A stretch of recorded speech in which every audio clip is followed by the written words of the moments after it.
Thank you, President. Commissioner, I return to the question I first asked you when you met us for the first time, and that is provision to help SMEs, which between them, of course, employ half the workforce right across the Union.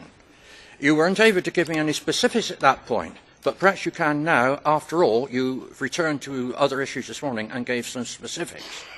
So, of three, this morning this committee approved spending under the EGF to support 4 firms which had closed and were relocated.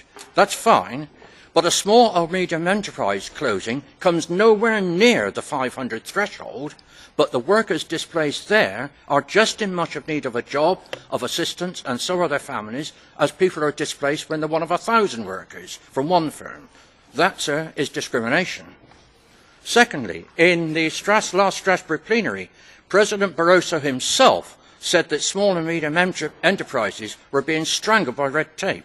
And yet later in that morning, plenary approved the Bové report in which Amendment 20 imposes an enormous reporting burden on businesses which will fall disproportionately upon small and medium enterprises. And thirdly, this committee itself doesn't help. Several months ago, we voted to exclude independent truck drivers from the full provisions of the Working Time Directive.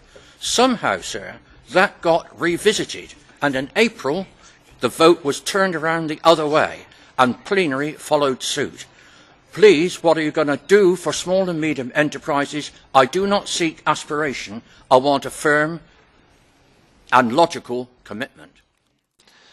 The EGF can finance SMEs if the impact of a crisis situation or globalization in general in a certain locality amounts to more than 500 people.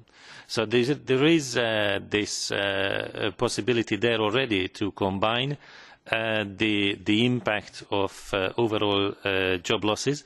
But I think this is a question which the forthcoming discussions can cover, and the Parliament can play a role to shape the future EGF, its future regulation in a way in which the SMEs can also benefit.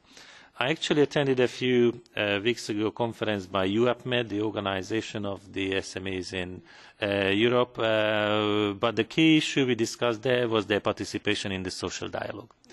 And this is, in my view, really key. I'm advocating this.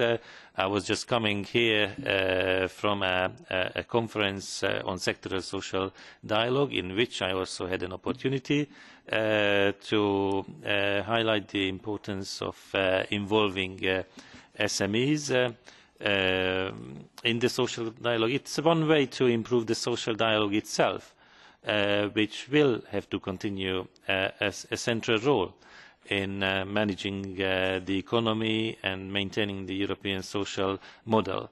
However, it's also true that there are imbalances, geographic imbalances as well.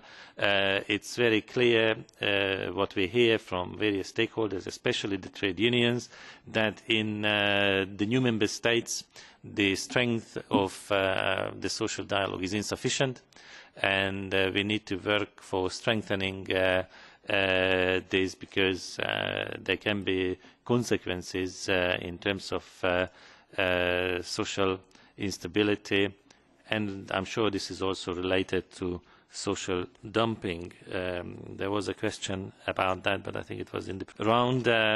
We cannot do much about social dumping what concerns